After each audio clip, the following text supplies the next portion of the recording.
We got Steven from My Life Outdoors coming up right now.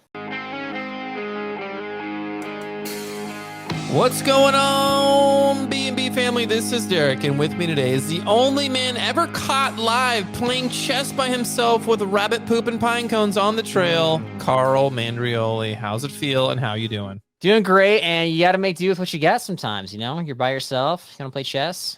Let's use nature. Let's use nature. Exactly. With me today is Derek Somerville, my co-host. He's a man of many inventions, including the screen door for submarines, the waterproof towel, and the inflatable dartboard. My favorite. Exactly. All right. Yeah, we had invention talk today because we're going to be talking about all sorts of gear, good gear, bad gear, weird gear. Yeah, we've got that with Steven from My Life Outdoors, and man, he's got all sorts of information. Yeah, he's funny, and he's funny too. Oh my gosh, a good guy. Yeah, he's got a story that's some great stories. It's gonna blow you away. That involves one of our favorite characters, which is the Ranger. So, the Ranger. Yeah, the Ranger. Yeah. All right, I got a Bible verse for the episode. Bible verse, Genesis 1:1. You might know this one. In the beginning, God created the heavens and the earth. That's what it says. That's what it says. All right, so here's my question. Okay. If that's did he do it? I don't know. I wasn't there. I mean, I'm assuming. Yes, he did. If that's the first place for inventions all time, like he's got first place. What's second place? That's a strong first. Yeah. Strong second place. Yeah. Inventions all time. Woo. Inventions all time. Yeah. Like legit or ridiculous? I'm going to go legit. Okay. Oh, what's a good invention? I mean, like car, airplane, pretty big, pretty game changer. Yeah. Vaccine of some type. I don't know. You know? That's not where I thought you were going to go with this. Boring answers, Derek. Boring. Shoulder supports, earphones that fit your head. You know what I mean? Okay. All right. We got weirder stuff than that coming up. Steven recently put out a video about weird gear that he bought and tested out on the trail. He also put out kind of the best and worst of 2023. So Let's get to it, man. Let's get to it. Ignore my angel light. My guardian angel is just shining on me today, so don't worry about that. We'll figure out YouTube one of these days for Derek. It's not YouTube, it's called lighting, but go ahead. Anyway, that's coming up right now. Yeah. Welcome, everybody. We've got Steven from My Life Outdoors. How's it going, sir? Doing pretty good. How are you guys?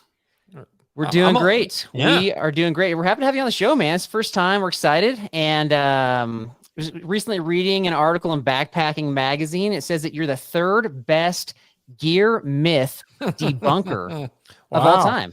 Third. Wow.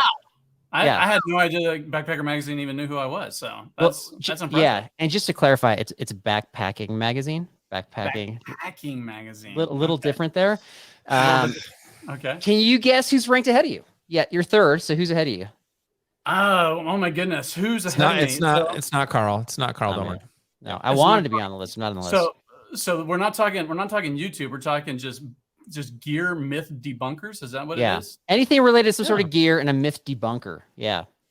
Oh my goodness. I have no idea. I mean, like I can throw out all the names of the people, so I mean, like when I was before I ever started channel, like Darwin was the person I always was like, well, that's the guy, Your answer, I mean, Darwin is like a legitimate answer. These answers are a little bit less legitimate than that. I'll just be honest. I've got Sasquatch on there. Is it? I've got the OGs, which are the actual MythBusters. So they're number one on the list. And then this one's kind of weird. The number two on the list was the government agents who covered up Roswell.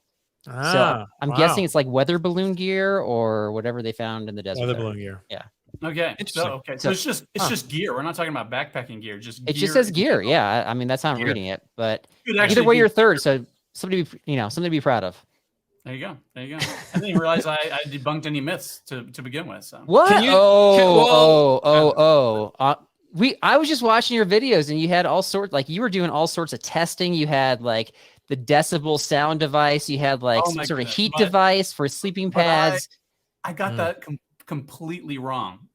I mean, did you read any of the comments? Like I got schooled in the comments on that video about how decibels work. And so apparently every time you go up every time you go up 3 decibels or you go down 3 decibels, it doubles in volume. And so like a 3 decibel difference is a double in volume. And I see Carl thinking.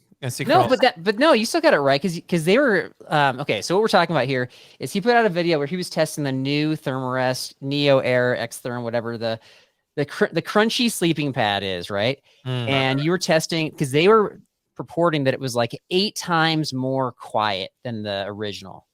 Yeah, so six times 83%. Okay, sorry, my numbers. Yeah. He's not good at math. It's not his forte. Okay, so 6 times more quiet. So 3 decibel difference would be 2 times more quiet, right? Yes, that's a 50% difference. 3 decibels is a 50% difference. And I saw a 4 to 5 decibel difference. Okay. So well, all I know is you're rolling around the old one, crunchy. You're rolling around the new one, crunchy. So, I mean, let's be honest. Like, if I'm really tired, do I really care? I don't know. People, that's the biggest thing. Yeah. To your ear too. Yeah, and it sounds like you had. I mean, you had access to their actual like test video. Could you have just simply suggested maybe just take out the potato chip bags out of the pad? Maybe that solved that problem. I mean, I think that's exactly what I should have been. I should have been telling them, like, hey, take the potato chip bags out. Minimum. Or don't lay down a bed of potato chip bags before you put the pad down. Do they actually test their own products out? I wonder. I don't know if they had a whole room for it, man. Yeah, you got to so funny. Do your homework. Oh, I mean, they use some universities testing room, so they don't actually have that. That's not there. Oh, okay. No, exactly. No. Some behind the scenes stuff. Okay. Do your homework, Carl. Come on. Exactly. And all I had was the promotional video, that they put out on their YouTube channel. So I watched that and was like, okay. No. Carl asked me if you ever debunked that beard of yours. Is that legit? Is that have you tested it? Is it? Well, you think he's got a fake beard? Well, no, you did. That's why I'm asking him. Can you debunk it? See, debunked. Boom. Right there. And this is how we welcome guests on the show that we've just met: is we accuse them of having fake beards. I got to make sure he's legit, Carl. That's my job. Okay, and he is. That's fair. It's really him. All right, Derek, what you got? What's your first question? I want to know. Okay, you've become like this prominent voice in the outdoor world. It's pretty quick, actually. So I want to know: has there been any unexpected challenges or like obstacles you've had to overcome as a result of that? I mean, happening so fast, right? So as a result of like becoming a big deal, prominent voice, as you put it, becoming a big a big deal. Have you had any like challenges like with that? You know what I mean? Like maybe you get some hate mail, maybe you get some, I don't know, like what's don't give him answers. You let him answer. I get hate mail. Like I debated saying this, but I got an email like right before we went on the show where a guy was like, he was like, hey, like you seem like a nice guy, but you get a lot of stuff wrong. Like, do you want some help? Not from you. A totally legit email. And he was like, you want some help? He's like, I'd be willing to help, as long as you didn't take too much of my time. And I was like, wow. Take too much of my time. Exactly. I know. Way to make it juicy. Did you respond to that email or are you going to? I have not responded to that email. And so like, I mean, like, if you want to know the real me, like what I would want to do is I'd want to respond with a sarcastic, response, but okay. Let's pretend Derek writes the email and there's no repercussions for responses. You would write back to Derek. But see, because we're recording this, like this is a legitimate response. Because if someone comes and watches this, if he comes and watches this, then that is a response. He'll know. Okay. And so, so I'm just not going to respond. That's fair. Very wise. So mature. Very wise. Just so mature. We're the other way. We actually like lean into those types of emails and messages. Carl's more like, oh, really? You want to help? Well, come on. And then he'll like want to grill him and grade him on the podcast and like, rip him apart. I think he gets joy out of that, but a little bit. Yeah. We haven't responded to this yet, but we got a lot of strong responses from an episode we put out a couple weeks ago about the bag phenomenon. Steve, you can weigh in this if you want to, but what's that? Potato chip bags? Those two, yeah. You could actually use potato chip bags. Actually, would be a better option than the $50 Dyneema bags people are buying. But the issue is not that people have bags for organization. I think people get very confused with what I say. Like, if you like to organize things and you put things in bags, great. My issue was, why are we so excited about the bags? People are like so excited. They've got the special prints in the bags, and they're really, I mean, I feel like they're hanging up like ornaments around the house. They're just so fired up about bags. And I just said like, and it's the men. The men are excited about bags. And I just said, where are we as grown men where that's getting us excited? And that got some email. It just seems like you hate passion. Is that what it seems like? About bags. You hate passion about things. Steven, do you have bag passion? So I'm trying to figure out what kind of bags we're talking about. I'm trying to figure out if we're talking about. Okay, so we got the food bag, we got the poop kit bag, we got the toiletry bag, bag, we got the first aid bag. Stuff sacks that you would like organize your gear with is what you're talking about. But expensive ones, like we're talking $50 ones with special prints that say like poop kit on it. Yeah. So I mean, like I've got one that's got my logo on it, like a food bag that's got my logo on it. But I mean, like just being honest, I didn't pay for it. And so I would just use a regular like stuff sack or something like that. Or actually what I used to use a whole lot was whatever stuff sack my sleeping bag would come in. That's what I put my food in. Then I would hang it from there. Yeah, exactly. And I got challenged on that. They're like, if you're not bringing bags, Carl, how are you hanging your food? And that's exactly what I said. So, okay. Yeah. Same page, Derek. Same page. Would you, Steven, are you a big fan of the Ziploc bags or not really? Oh yes. So I am a fan of the Ziploc bags, but I mean, just being like 100% honest, like I've started to get real. I feel guilty about using so many Ziploc bags, and so like I've started to like use them and all that kind of stuff. And actually, whenever you can't see through the Ziploc bag really anymore, because it's so like beat up, and like I'm like Ziploc bag for a long time, and cloudy. Same page, Carl. Same page as me. Thanks. Yeah. When you have like 50 Ziploc bags, you can't see through them all, and then you're like just rifling through Ziploc bags. Yeah. Right. Yeah. Exactly. So Carl hates the earth and he hates seeing things. Clearly, is what he's saying. So that's good. It's good. I like Steven, welcome to the show. So just to get a little bit about Derek is now accusing me or us about overusing Ziploc bags when that's exactly. Hey, how many times are you going to welcome him to the show? Because he's on. He's already getting great input. I don't know. Probably at least 2 more times. He's done a beard test. Everything. He's in. Let's go. All right. So I got another. You want to keep going here? Let's keep going. We got. We got some weird. What's your question? I don't want to cut you off. Can I? May I? Please. Thank you. Yeah. So this is about weird camping gear from your recent video, and I watched some of it, and I was like, "This is phenomenal." And I had a question. So I guess I want to bring up the you had the silk bag, you had the Ororo heated vest. I can't even say it right. Yeah. You had the crap strap, which is what I wanted to talk about. So I wondered if there was like another use in your mind for that crap strap, because I think I'm thinking of a use for Carl, but I don't know if you've thought of other uses for some of these ridiculous items or seen any other uses for these ridiculous items. Well, I mean, like I don't want to talk bad about my wife or anything on the show. So he's got jokes. He's got jokes today. I like it. You got to be ready. I like it. I mean, so to be honest with you, like I had not thought about other uses until you mentioned that just now, and that was the first one that popped in my head. And so, other than that, like maybe a swing. I don't know. I was a swing. That's not a bad idea, actually. I was thinking like, because Carl takes a lot of breaks. I don't know if you know people who take a lot of breaks, but as soon as the pack comes off, Carl wants to sit down. I thought if you strapped it around your head and then around the tree, you could just kind of stand there and like lean into it. You just like lean forward. Yeah. You can just stand there. Yeah. And I could see him taking a break like that. So maybe. Yeah, it might have a little crap on it, but either way, I think you'd still find a way to relax. You'd have to switch it around. So the part that normally goes around the tree would go around your head. Right. And the part that normally goes around your butt would go around the tree. So that's a good point. Maybe put some tape on one end, and I don't know. Yeah. So like you do with water bottles and water filters. You got the dirty end, you got the clean end. You could have like custom. We're talking about custom bags. So you have a custom crap strap and put like your logo on one end, and then there you go. Poop on the other. Yeah. The amazing part from that particular item in the video was that you said that your legs were burning as you were kind of sitting down in that like almost like a wall sit stance, like as if you were doing a workout. And you said your legs were sore for a couple days afterwards. I could see that. Yeah. So it's gonna be a good workout tool. Not that you'd want to take that on the trail, but that's not the first company to do that. There's one other company we found a couple years ago that I think went out of business as a result. So I'm not sure that's going to stick around. But another crab strap company. Yeah, they call it something else. Yeah, Derek found it. Derek is good at finding weird stuff online. Poop shoot, or I don't know what it was. Something. Okay. So I have it broken down like piece by piece here. So yeah, the heart of this episode was this video that you put out, called the weirdest camping gear that you, what did you call it? Something like weirdest camping gear that you bought. The weirdest camping gear I could find. That you could find, sorry. That's great. And so we've actually gotten a hold of a silk bag before. Yep. And strangely, I did like an episode promo with the silk bag, wearing the silk bag. And I try to do exactly what you did, where I tried to do that like Bigfoot, like Gimlin Patterson film, looking back at the camera thing. and I couldn't do it. Like, how many takes did that take you? Like, you nailed it, man. It was impressive. So like I think I may have taken 3 takes on that, and I think I used okay, like 3. Just being 100% honest. Yeah.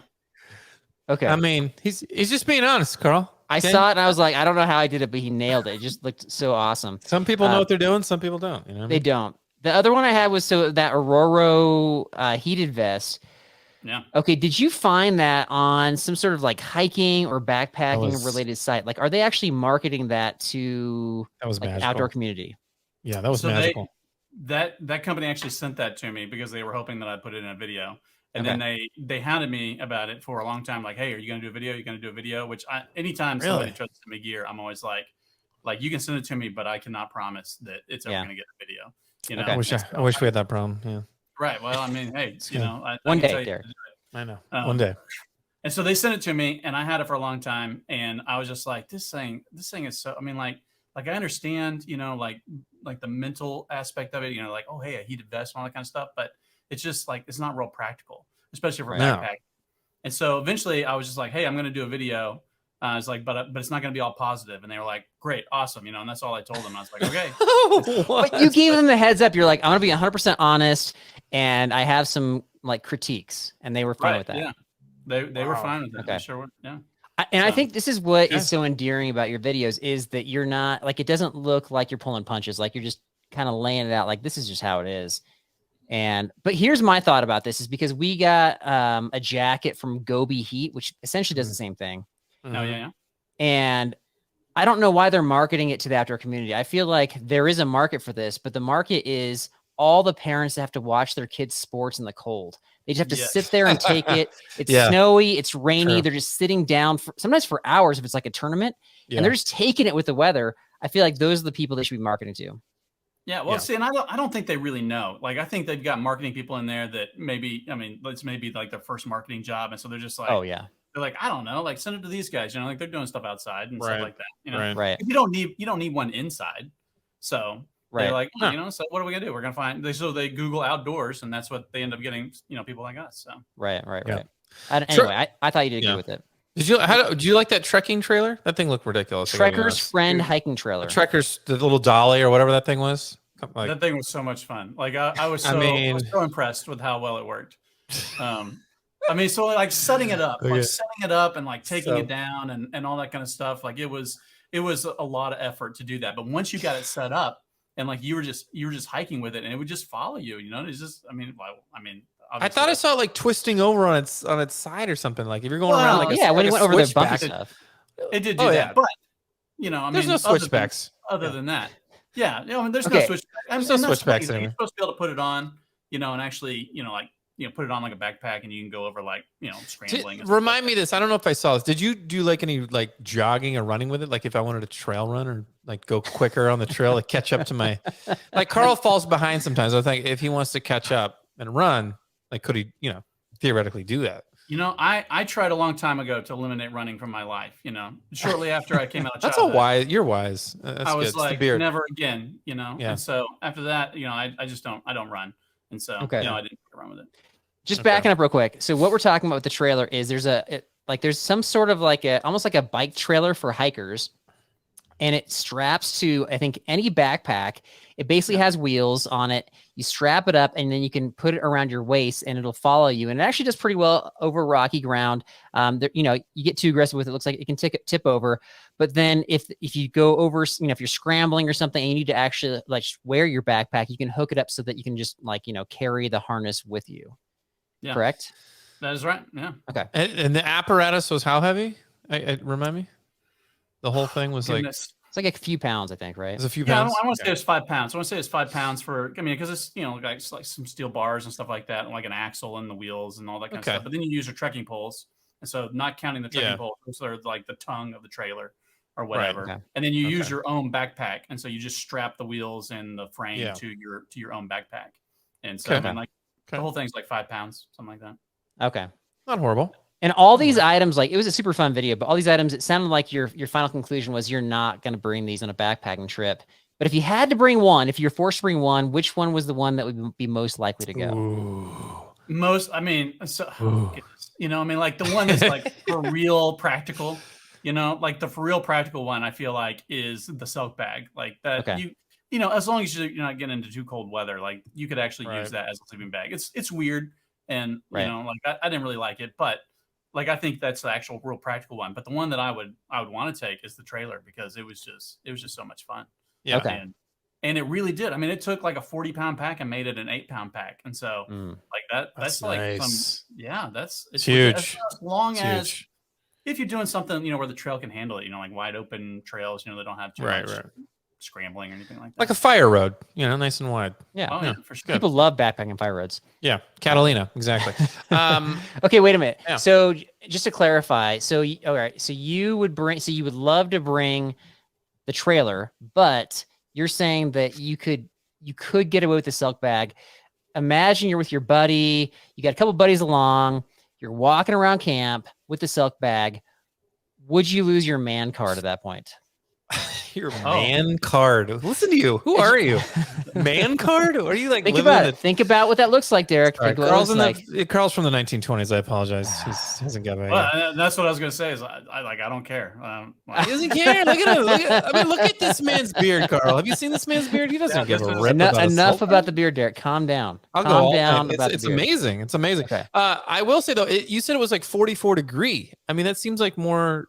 I don't want to say summertime bag, but it seemed like that was pretty. That's a summertime bag. That's a summertime bag. Yeah, that's a summertime bag. Yeah, that's the comfort rating. So you're not gonna get into like 3-season camping with that thing. I'm trying to think of one. I mean, again, parents watching sports, silk bag, maybe. Huh? Yeah, so I mean, like, that's true. I think the market is like car campers and people that in the summertime they're going car camping with their friends and they like to be out by the campfire, but it gets cold. Just so they don't. Right. They don't I get the concept makes sense for sure. Yeah. Yeah. So okay. So another thing I want to touch upon is, so you also put out a video recently, the best and worst new gear of 2023. And we already touched upon it a little bit with the Thermarest, but okay. So I have been, I don't know, poking fun at the pot grabber for a few years now because all these old school pot grabbers, the concept makes sense. You don't want to burn your hands. And a lot of the, original cooking pots, they didn't come with the little handles on them. And so you had to use the pot grabber, but it felt like no matter how I, wiggled it on there, at some point I would like have a major spill. But you're saying there's something called the Mixa pot lifter, which weighs just 5 grams, Derek. That's huge. Grams. And this is something that you support, you like, you bring it along. Is that correct? I do. Yeah. So, I mean, I've got like a Toast titanium cook pot or whatever, like 650 milliliter, and it just lives inside that thing. And so because it's 5 extra grams.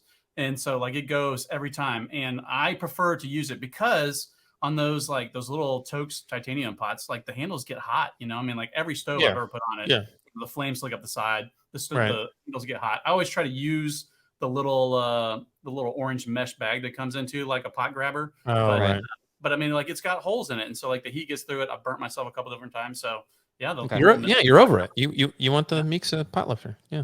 Yeah. Okay, so let's be honest. Behind the scenes question: how many times have you used the new pot grabber and you spilled the water? I've never spilled the water. Never. Okay, we got a My Life Outdoors guarantee. If you use it correctly, it's not going to spill. Is that correct? But I mean, even before I had the grabber, I've never spilt water. So I mean, like maybe you just got to be careful. He's one of these people. Okay. He's the kind of guy who was an iPhone with no case on it, like a protective case on it. You know what I mean? You're that guy. Oh no, I've got okay, I'm wrong. Oh my gosh. I'm glad I'm wrong. There was a little dig there, Carl, but you just gotta be a little more careful with that. I will say that typically, if people disagree, if they're like, what's your problem with something, like people typically will immediately respond when we say stuff like that. Nobody's ever given me any pushback on spilling with the old school pot grabber. So I think that's a common problem. Really? But yeah, I'll try it out. If we like the big ones, like we used to come on like the MSR cook sets and stuff like that. They had they had different versions, the big clampy ones, and so ghetto looking. I tried all the different ones, and then I think he's tried like pliers, like needle nose pliers. I think everything. Who doesn't bring a multi-tool, right? Exactly. No, I mean I've used those other pot grabbers too. I've never had a problem. I didn't know this was a thing. Yeah. Okay. Yeah. Well, next one was the Hightail Ultralight Dyneema Rain Mitts. And this is another piece that you liked. It's a mouthful, right? Yeah. Okay. Yeah, so I do like them, but to be honest with you, like I haven't used them very much. I take them almost every time I go, but they just live in my pack because and the reason I like them is because I'm carrying a camera with me everywhere I go, every time I go. And so I've got a tripod. It's a huge, ridiculous rig that if you saw me, you don't ever see it on camera, obviously, because I'm recording with it. But if like you were hiking with me, you'd be like, oh my goodness. In fact, I went on a hike with a really good friend of mine a couple weeks ago, and he was like, "You want me to carry that for a little while?" And I was like, "No, man, I got it." And so like I would like set it down and walk away from the camera, like you do when you record YouTube videos. And he would he'd run back and grab it and like pick it up. He's like, "No, man, I got it for a little while." And I'm like, all right. I mean, if you want to, but like I'm used to carrying it. Yeah. And so all that to say that. But were you going slow? Were you going really slow? Is that the issue? He's trying to take weight off your pack. Probably. I mean, so like he's the kind of guy that he would hike circles around me, like he's always waiting on me because I'm actually kind of a slow hiker. Well, if you're filming that's that. But he's probably gonna spill. He's probably gonna spill with the pot filler thing, pot holder anyway. Right. So he's one of those guys, exactly. right? Yeah, he's one of those guys. But so so I used to take latex, like blue latex gloves, like they use in hospitals or whatever. Yeah. And I would wear one of those to keep my hand from getting cold, and like if I was hiking. So I mean, where I first used it was in the Pacific Northwest in October, and so it was a pretty cool rain, and so like the water just running down my rain jacket, hitting my hand was just chilly, and so I took that glove so that my hand would stay at least a little bit warm as I was carrying the camera. And it's like after the second time I took it off, it ripped, and so I was like, well, this isn't gonna work. So that's why I got the rain mitts. But since I've had them, I've had like maybe one opportunity where I felt like it was cold enough to warrant having them on. And so like I haven't gotten to use them as much as You've been blessed with the weather. Yeah. Yeah. Well, okay. So here's where I'm going with this is because you pointed out that they've got cool, like topo map style designs on the mitts themselves. And so Derek and I like coming up with creative inventions or upgrading what's already in existence. And so would it be smart of this company to simply print out like actual topographical maps on the mitts themselves, like maybe places that you typically go that you frequent? So then you don't have to pull the map out. You just look down at your hands. You're like, oh, I just got to go. This is where I go. Yeah. Here's the trailhead, right? So they got the Yosemite mitts. They got the Glacier mitts. They got whatever, Yeah. And then you could do the cliche joke of, like, well, I know this trail like the back of my hand. It's good. Carl would love that. Love that. They said his hands are a little too small, though. Like his hands are kind of like that. So I don't know if you could really fit everything on the glove. Oh my god! Right. Well, I mean, you'd have to do shorter hikes, So you're like, well, that's true. Like, I can't go more than 5 miles because a lot of like loops around each finger or something like that. The finger seams might cause some issues with navigation. I just thought kill two birds with one stone. Get the whole map. Yeah. Well, when you lose your man card, that's what you have to deal with. Like gloves like that. So, Carl, you know what I'm talking about. Yeah. Okay. Thank you. I will say, so just last thought on that video. Like, I think it's definitely worth a watch. I just love that to the extent that you go to where you were testing out like the latest Big Agnes sleeping pad and trying to compare that with warmth with like your Nemo pad. And same thing, we already mentioned the decibel meter with the thermarest. Like I was engaged. I actually don't typically do this, but I was showing my wife that video because she hates the crunchiness of the thermarest. I was like, well, check out this. He actually tested out the loudness of it. Look at the decibels. Yeah, we're not saying that. I mean, like we have to understand, like you're a backpacker and you're making backpacking videos. And so I think the scientists out there have to give you a little bit of leeway. So I'm on your side on this one. Well, I appreciate that. And I did say that it sounded quieter. It just didn't seem to test quieter. Right. It's a lower pitch and right. Yeah. Exactly. Okay. So let's see. Yeah. The only other thing that you mentioned was like when you tested out the heat on the Big Agnes pad, but you did the heat comparison, it looked pretty similar, but you said you felt the cold coming up from the bottom. Oh my goodness. I was so excited about that pad. Like I was so excited. But then the first time I took it out, I was in the desert of the Southwest. And so, I mean, it was February. So, I mean, it was cold outside, but it wasn't like super cold and the ground wasn't super cold. You know what I mean? And I could just I was just sitting there in my sleeping bag and I could just feel cold coming up through the pad, I didn't feel it anywhere else, And so like, it was obvious that it was coming up from below. And I was so disappointed because I love how comfortable the Big Agnes pads are. That pad. It's just a bummer. And that's what made me want to test it to try to figure out, like what's going on here. It's got like some big holes that are letting cold air through or something like that, but I couldn't really find anything that I was like, aha, there it is, So I don't know. Yeah, I don't know if it's different conditions because I've actually had that feeling before with the Nemo tensor pad, and I think I just had it once. I was like, this isn't that warm, and then ever since then, I haven't had that issue. I don't know if conditions matter, but anyway, I just I identify with that. But surely conditions matter. Yeah. Yeah, exactly. It's called weather, Carl. It's called weather. Thank you. Very helpful. So all right, Derek, what you got? What's your next one? I was just gonna say, in all the places you've gone, like, what's been your craziest trail experience? Like, if you have any crazy stories that have happened, anybody? We've heard people having guns pointed at them, like people falling. Carl's falling off a cliff. Don't give him answers. Let him answer the question, Derek. I'm not giving him. I'm telling him wonderful stories, and I'm going to let him tell him his own. That depends. It depends on how long you want me to talk about something, because I've got a story that's like my favorite trail story to tell, and it's self-depreciating because it was completely my fault that this happened, but it's kind of a long story. So we're gonna buckle up. Let's go for it. Okay, so I did a hike with my daughter. I don't know how many years ago. It was several years ago. It was well over a decade ago. And how old is she? So she's 21 now, and it was when she was 13. Okay. So it's been a while. You got that, Carl? 8 years, Carl. Yeah. 8 years. Yeah. So not over a decade, but pretty close. Yeah. So if I can do the math there. And so we were hiking, and we were going to do a pack and paddle. And so I've got a couple kayaks. I actually got into backpacking through kayaking, which is another long story. But and so we were going to paddle downriver, and then we were going to, and do like a couple days downriver, and then we were going to get out, stash the boats in the woods, and we were going to hike back up to where we'd park the car and then go drive around and get the boats and all that kind of stuff, right? And so we get in these boats and we go downriver, and like within the first 30 minutes of us getting the boats, it just starts to rain, and it rains and rains and rains for like 4 days. It rains. Oh wow! Trail 4 days. 4 days of constant rain, probably the most rain that I've ever seen. And so I'm starting to get like a little worried about it, and so we spend the night on the river the first night.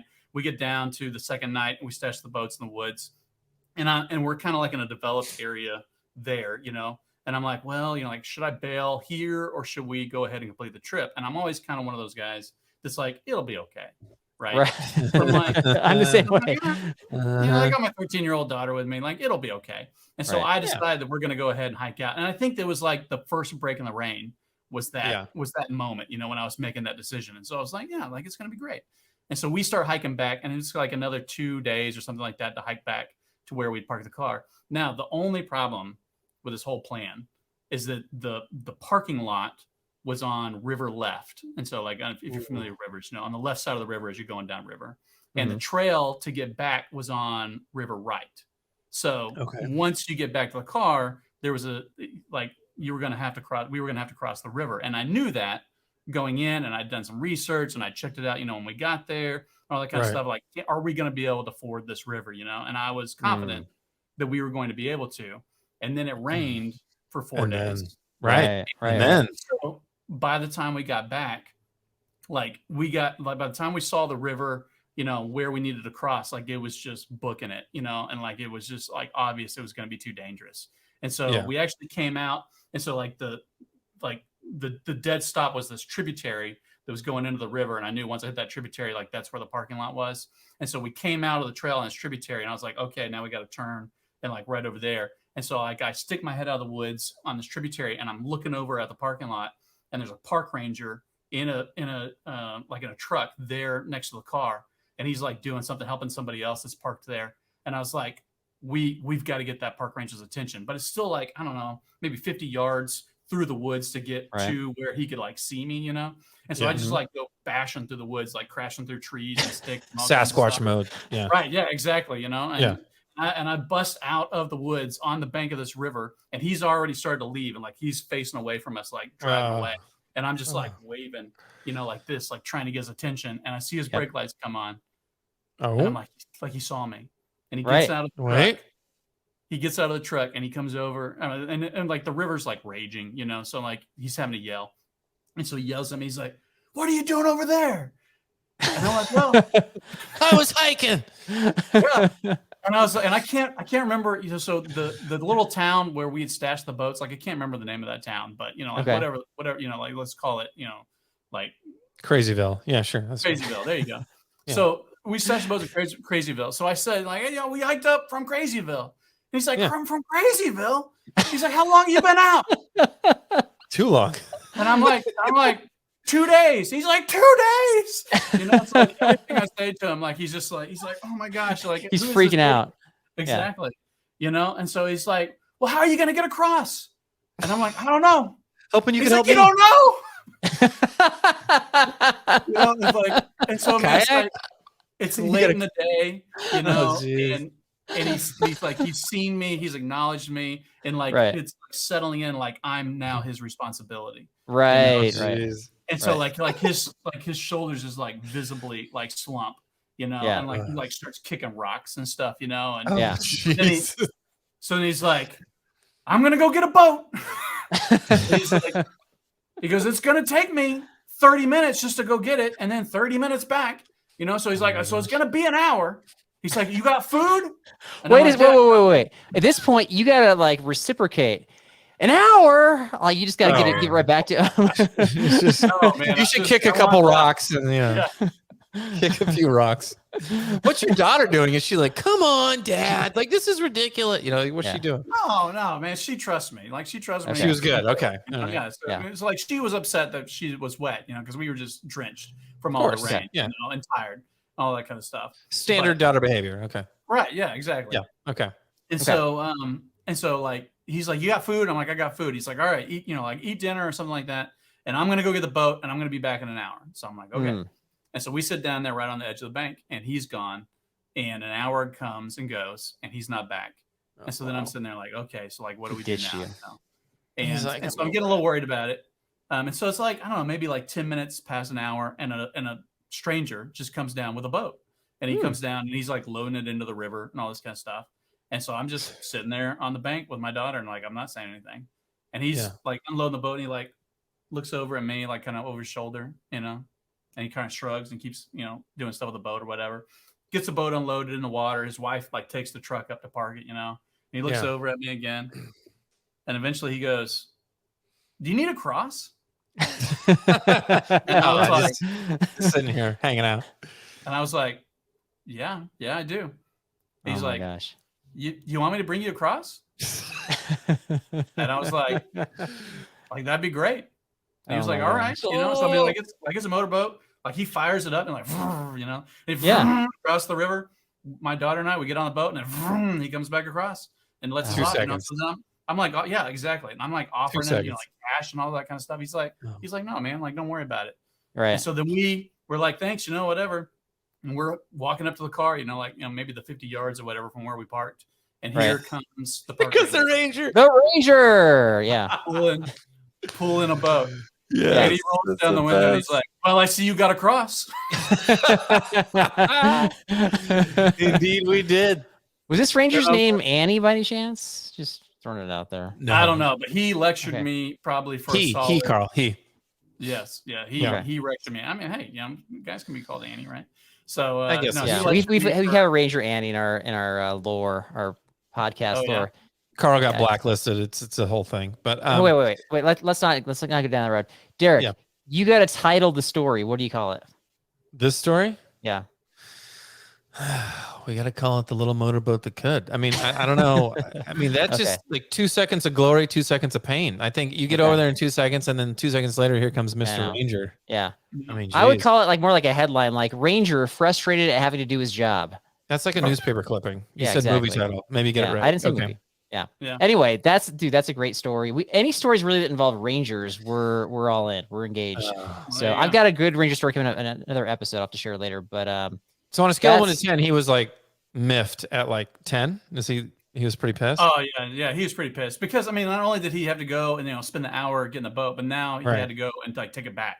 Just complete wasted time. Yeah. So I probably killed, and who knows? I mean, like it was late in the day, so like it could have been that he was getting off, and now I just wasted like 4 hours of his time or whatever, and so. Carl, what's your level of frustration if you're the Ranger there? What are you doing? I mean, like being somebody who likes to help people, I would just like the story. Like this guy's stuck, Ranger Carl to the rescue. So I'd be all excited about it. And that's kind of part of the job is like, that's what you're there for, is to help people, not to scold people. I mean, people definitely need scolding if they're, misbehaving on the trail like we have before. But yeah, I think the main reason people get into becoming a Ranger is not to scold. I think it's more to help. right? So I would be excited to help somebody. But maybe that was he had a long day. Maybe, who knows? Maybe that Stephen was like the 10th person he had to help across, and maybe he had 5 times. Maybe he had a date and he didn't want to be late. Okay, well, so fair the point. The whole reason he was there was because some other guy that was drunk had locked his keys in his car. So yeah. So he was probably already irritated he had to come out. Guy. Okay. He's Slim Jim in that guy's car, and then he's got to get a boat for your car. Yeah. So All right. Carl, I mean, I'm sure you'd help somebody theoretically, but I mean, we'll never know. So go ahead, Steve. We've asked that question to a lot of our guests, and that might be the best answer we've ever gotten. That was really impressive. We had a full-on story, and that was great. That was well worth it. All right. All right. My last big question is, when we have YouTubers come on, like typically they got, a running list of like videos they plan to make. They're not typically in want for inspiration, but I've got 3 suggestions anyway. So my question is, which YouTube video would you be most likely to make out of the following 3 options? All right. All right. I'm ready. Here we go. Okay. First one. I let AI software ChatGPT navigate for me, and I followed it no matter what. All right. Okay. Option 1. Option 2, 3 essential pieces of gear for capturing a Bigfoot. 3. Okay. Option 3, why price gouging companies like Buff can convince you to buy their gear. I mean, so I've already done an AI video, and that was a fun video to do, and so like immediately I thought that would be a cool video, and honestly I think that would be the one that would get the most views. And so really. Yeah, it's leading you off of a cliff. You're like, I gotta follow it. Gotta go. Well, I mean, I don't know. Like maybe the Bigfoot video might get more views, but that would only be from people that are like authentically trying to chase and capture Bigfoot. I feel like you need more than 3 things, though. We've done some Bigfoot stuff, and you're attracting a different audience, is what I'll say. That's true. That's very true. I would agree. Okay. So I'd probably do the AI one. Yeah. All right. Okay. Yeah. Gotcha. Correct. Okay. All right, just kind of tuck it away and let us know if you're doing that. We'd love to watch that one. Is actually trying to figure out how to get AI to navigate for me. And so, like, if I can figure out how to do that, I'm sure I'd try it. I mean, you could bring like your computer with you and like some sort of Starlink satellite so that you have Wi-Fi wherever you go, and then just like literally hold your laptop or your phone, then just kind of a lot going on there, but makes sense. Yeah, that makes it. You're to next, and it says left, so okay. Right. I don't know what that looks like. I'm just Carl's all about doing things seamlessly, as you can tell. So that's good. Yeah. Good. Nice. Smoothly, efficiently, correct. All right, Derek, what you got? I just want to know what can we look forward to on your next YouTube channel? Not your next YouTube channel, your next video, sorry. So next video, or like what am I looking forward to? What's the question there? Well, I guess read the question, Derek. Read the question. What can we look forward to on your YouTube channel? What's coming up? What's next? So I mean, like the very next video that I'm working on is a sleeping pad comparison. And so I actually was, you talked about, that I did it with the Zoom pad or whatever. I did the infrared comparison, stuff like that. And so I actually spent a lot of the afternoon this afternoon, trying to test R value at home myself. And I found an equation online, and like I was trying to use the equation, and I had, a heating pad and a couple different thermometers, and wow, he goes all out. Was the square root or pi involved at all? Oh, geez. No, I can't do that complicated math. So right. I mean, it was real simple. I mean, it was an equation, but it was like a simple equation, and so. But I'm not convinced that I'm getting super accurate results, and so I'm gonna have to. I don't know. I'm gonna have to mess with it a little bit more. So that's probably the next video. But like the video that I'm most excited about, it's gonna be a while before it comes out. But I'm actually doing a video where I'm searching for the last quiet place in America, and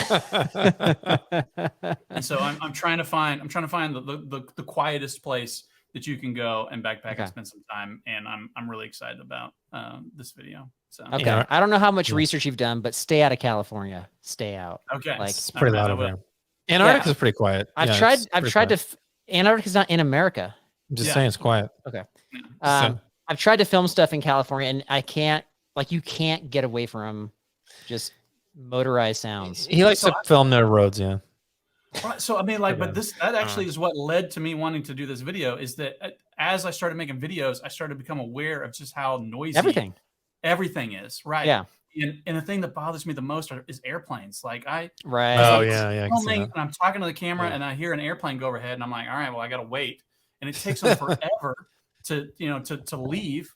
And then how dare they? I know, exactly. Come on. Don't they know that we're YouTubing? I mean, geez. Exactly. And that's exactly the point, is that it's just, there's so much noise pollution in the world. And like, no lie, what really made me want to do this video is I was in Colorado in the Holy Cross Wilderness. I was hiking with my wife. I was trying to record just a short little, like 30-second clip of this video, and an airplane's flying over. So I'm like, well, I'm going to wait for the airplane. And then another one, as soon as that one was almost gone, another one came in, and it was, no lie, 21 airplanes in a row flew over. 21. 21. We counted them. We sat there and counted the airplanes. Well, you're hit. I mean, yeah, you're near all the mountain airports where all the rich people are flying out of. Plus, you have one of the busiest airports in the world with Denver International Airport. Flying over the mountains right in that spot. But as I'm doing research for this video, I'm realizing that because it's in the middle of the country, like everything goes through there. No matter where you're going, you're crossing over Colorado to get there. Was your wife like, babe, come on, let's go downstream a little bit. Let's go somewhere else. This is plane 15. I think we need to, Yeah, I mean, like that probably would have been the smart thing. It's like, why don't we just hike for a little while? And then, maybe there was something. Maybe I really wanted that location for something. I can't remember why I waited out for the scenic. It was scenic, maybe. Yeah. I'm excited for this video because I've had the same issue, and we film stuff in Colorado. I mean, that's obviously that's where I live, and so we've had it where we kind of timed it where we're a little south of that, where it was like we had like 8-minute windows without planes coming over. It was ridiculous. So. Yeah. I'm with you, man. And then when I go to California, it's like they mow their lawns every single day there. Like there's a lawnmower going, there's gardeners everywhere. The little leaf blower things, like they're just blowing the leaves from one side of the city to the other, and they just keep it going the whole time. All we do. So. That's all we do is blow and mow. That's it. Yeah, that's right. Anyway, so hey, Steven, man, we really appreciate you coming on the show. My Life Outdoors, check it out on YouTube. Like just amazing information. Fun, amazing camera work, and just fun. Third best geared myth debunker in the world. So he's gonna best. Sounds like you're gonna debunk our value, is what I hear. Yeah. On that. Yeah. Sounds like a bunch of mumbo jumbo. I'm looking forward to it. All right. Thanks again, Steven. All right. Thank you. So, what'd you think about that? I mean, the guy is just full of goodies, stories, gear. I mean, you name it. I mean, and the way that he's like explaining it and showing it on his YouTube channel, you guys got to go check this channel out, is it's entertaining and it's fun. And it really kind of like, I hope these companies get like why some of the stuff's ridiculous and why some of it's probably good, but he does a good job of really exploiting everything about the product. So exploiting, I like that word. It's true. Yeah. And then exploiting the truth behind these products. He's exploiting. I really think we can make the crap strap like a headrest for you on the trail. I think that'd be huge, but okay. But yeah, it was great. He's fun. And the story about the Ranger. I mean, come on. Yeah. Tell me that wasn't one of your favorite stories. That's one of my favorite ones. I mean, honestly, the best part of the story was the way the Ranger was reacting every time he said something, and he repeated what he said with incredulousness. 2 days. So. Yeah, I know, it's ridiculous. Oh my gosh, that doesn't make you feel good. That makes you feel supported when a Ranger's doing that to you. And he's like, "Oh, let me kick some rocks and then go get you a boat." And, right. All right. So funny. I will say that when we do interviews together, I really enjoy some of the off the cuff questions that you ask, some of the reactions you have. And when you throw out like legitimate questions, like I actually really enjoy your interview style. I really do. But this time you suffered, man. This is interview 101 is you ask the question intentionally open-ended, and then you let the person. And you were upset that I led him down twice. You did it twice where you're like, let me give you like 5 examples of things that we've heard in the past that narrows the possibilities. Before sky's the limit, now you're like, he seems like a very creative guy. I thought he wouldn't piggyback, but he piggybacked off the first one. And typically when an interviewer does that, this is like behind the scenes stuff, but typically when an interviewer does that, it's because they're not confident that the responder, the interviewee, has a good answer. And so typically. Yeah. And so I was like, dude, he's got good stuff, man. Just got to trust the beard. Just trust him. Trust the beard. But you did it twice. And so I felt bad correcting you on the spot because it's really awkward when I was doing that. It was awkward for you. Yeah. Yeah. But I actually was recently listening to a radio show where the host let like one of the co-hosts ask a question who doesn't normally do that. And the guy did exactly what you did. And he just got reamed for it. And I was like, right. You just got to let him go. Just let him go. So you felt justified in what you're kind of. Yeah. Okay. Well, okay. That's my okay. I had a strong opinion about that. What's your reaction to that? I don't have a reaction to that. It's par for the course is what I would say for that. Yeah. All right. So, but yeah, I mean, normally I don't do that, but I think you don't. No, that's why it was weird. Yeah, it was weird. It was weird. I think it just happened. Yeah. So sorry if I came on too strong. I actually apologize for that. I just had on air, and I appreciate that. Yeah, I didn't edit that out. But I just was like, dude, like you just got to let him go because I just after being like watching his channel for a little bit and checking on his videos, I was like, he's got some legit stuff. He knows what he's talking about. Well, as long as I didn't ruffle your feathers, that's there we go. Oh, you did. That's why I got so mad. I know. I'm being sarcastic. That's what clearly I ruffled your feathers. I didn't pick up on that. Where'd it go? Other takeaways. I don't want to give away too much from the videos. I think it's worth going and checking out. We'll have at least one of those videos linked in our show description, like we mentioned. Yeah. And I think this is a guy you probably want to subscribe to if you love gear, if you love people kind of investigating gear, like more than just his homework. He does his homework too. Like we put out these 1-minute gear reviews on Instagram and on the YouTube Shorts. If you just want like a quick hit right there, and that's kind of what I want. A lot of times I just want the quick hit, but if you want somebody to like dig in. Like now we're talking here. That's where you gotta go. I mean, companies literally throwing gear at him, like begging him to review the gear. I think once you get 50K subscribers, man, that you get companies. Is that what you think? 50K on YouTube? Yeah. Okay. Yeah, and so I think, but here's the thing is, and we didn't dig in too much into this, but he said that so he tells companies, and a lot of people do this that are big time. He says, we don't promise we're going to put on a video. We make no promises. You send it of your own accord. And so when he said that he told the company that, and then the company still followed up like you gonna do it? You gonna put it on the video? Like, dude, he was nice to do that. That was really nice. And then he was like kind of reaming the product because it wasn't that great of a product.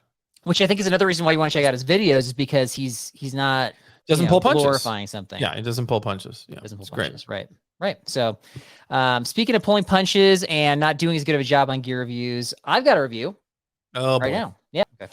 All right. So we got the Pinnacle Foods. I did a 1-minute review of this. Right. I think it was out last week. And so we're always looking for different types of freeze-dried food. Yeah. And so I reached out to Pinnacle and man, they got a variety there. So I think that if you are like tired of the Mountain House, you're tired of the same old, if you're looking for a variety of flavors, this might be something worth checking out. They've got like jalapeno cheddar biscuits with herb sausage gravy, Chipotle beef burrito bowl with lime rice. This is Italian sausage and zesty tomato sauce with farfalle pasta and Parmesan. These are the kind of long titles right there. Did you say farfalle pasta? How do you pronounce it? Farfalle. That's way better, but yeah, go with that. And then the key is, if you can see, for those that are on YouTube here, they've got like the shallow packaging. So hold it up a little bit. I want to see it better. Yeah. Yeah. That's good. You don't need the extra long spoon to kind of dig it out there. Short. Yeah. Which I don't know why other companies haven't figured out, like Backpackers Pantry. It seems like, come on. How many people eat out of these bags? Like, you think they'd eat out of these? This just seems like figure this out. Take the feedback. We're gonna, maybe I'll reach out to them and ask them why they haven't changed their packaging. But anyway, so if you're looking for some different flavors, like they have it, so this might be something worth checking out. And one thing I will say is you got to watch the calories on the packages. So I had one on the recent Canyonlands trip, which we'll talk about in an upcoming episode, and and I wasn't full afterwards. Like I could have had another one. And so this one right here, this one's got 800 calories. That should be pretty legit. So if you have like a heftier day, elevation gain mileage, just something to pay attention to. I mean, you always want to pay attention to that anyway. Right. And so, and that's what I got. Pinnacle Foods. Good. We got the link in the show description. Check them out. So check it out. I got one set aside for you on the next trip. Okay. I'll be ready for it. Okay. I got Sleeping Pad Trivia coming up right after this. Sleeping Pad Trivia is brought to you by Vaucluse Gear. Do you sweat less when you wear sunglasses because they make you feel cool? Then you should try something that really works. Get the back sweat to evaporate so the heat can dissipate with the Vaucluse Cool Dry Frame. Creating ventilation between your back and your pack will help you stay drier and cooler in hot weather and prevent hypothermia in cold weather. Use coupon code BLISTERS for $20 off at vauclusegear.com. All right. .com. 3 questions. Okay. 3 questions. Sleeping Pad Trivia. Let's go. Okay. Number 1 is multiple choice. We keep on throwing around the term R value. What does the R in R value stand for? Oh, geez. I don't even remember. Does it stand for real? Does it real? stand for A, real, B, rover, or C, thermal? I don't even remember. I want to say thermal. Wait, thermal doesn't even start with the letter R. Maybe it's like a little. You know what I'm saying? Like words start, but they don't have. There's a lot of times. Never mind. I'm sounding dumb right now.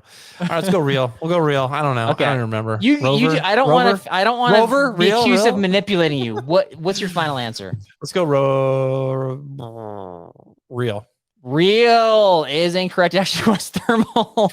It was thermal. You did thermal. I'm just asking you to explain why you're choosing because that one. It's like sometimes you have abbreviations for words, but you don't use the actual. I know. It's like THE, and then there's like a capital R for the R value. So it's thermal. Weird. Thank you. It's point weird. Me. It's a point. No, it's not. That's why I asked you for final answer. You led me straight. You're like a police officer in an interrogation room right there. That was correct. I said I don't want to be accused of manipulating you. What's your final answer? Real and rubber don't make any sense. Real and rubber don't make any sense. Number 2.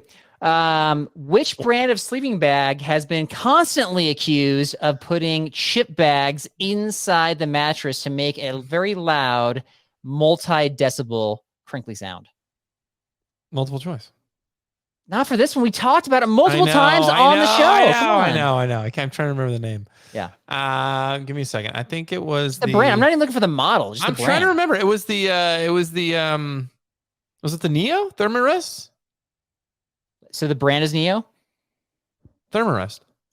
Thermarest is correct. Yes, Thermarest Neo. Okay. Yeah. Okay. I got that one. Okay. Yeah. So we talked about on the show, we talked about Thermarest. We talked about Big Agnes. We talked about one model. We didn't mention the brand name, but we talked about one other model. The rain mitts? No. I'm talking. This is sleeping pad trivia. Derek, stick with me here. I don't know. The rain mitts.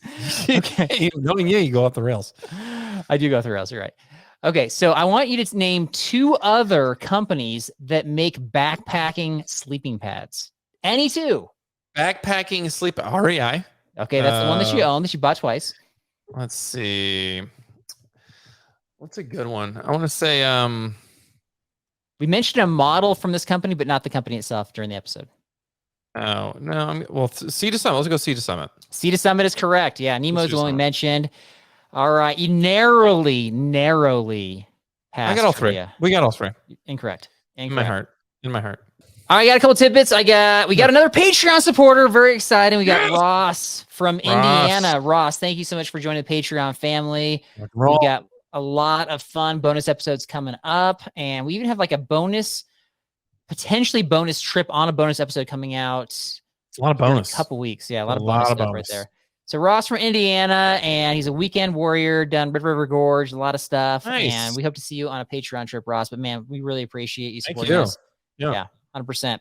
And let's see here. I kind of mentioned this at the outset with like the YouTube reactions to the episode where we talked about like the kits and the bags. I think, do we want to go down that rabbit hole? Maybe not. I'll sum it up with people gave us a lot of pushback on that. I just want to clarify again. You use different bags. You like to organize. Awesome. Thumbs up. Keep it going. Way to go. You go home and brag to your wife about the amazing bags you have every day. That's where we have the issue. Okay. That's what I'm talking about. Carl hates passion. We love it. I get it. That's what it's all about. You can't be passionate about bags, not bags. Anything with bags. Come on. But think about all the gear that is made in backpacking, the world of backpacking and outdoors, and how ridiculous the passion is for so many things because people like trinkety things. I know. Like the tents, you put it together. Can we guy it out correctly? Can we make it the most efficient into the wind? There's some tinkering. I get the tinkering. But a bag's a bag, dude. A bag's a bag. Is it though? Yes. Is it though? Yes. Well, some people say no. Some people say no. You got me riled up again. All right. That, my friend, is all I got. I'm not talking anymore about bags. I'm out. I'm going to bag it. I got a bag for you. Guys, we'll see you next time. Check out all of the social media handles, and we will see you next time. Remember, if you want to see a great bag, check out Carl and the Silk Bag. He's at the grocery store in it weekly. We'll see you next time.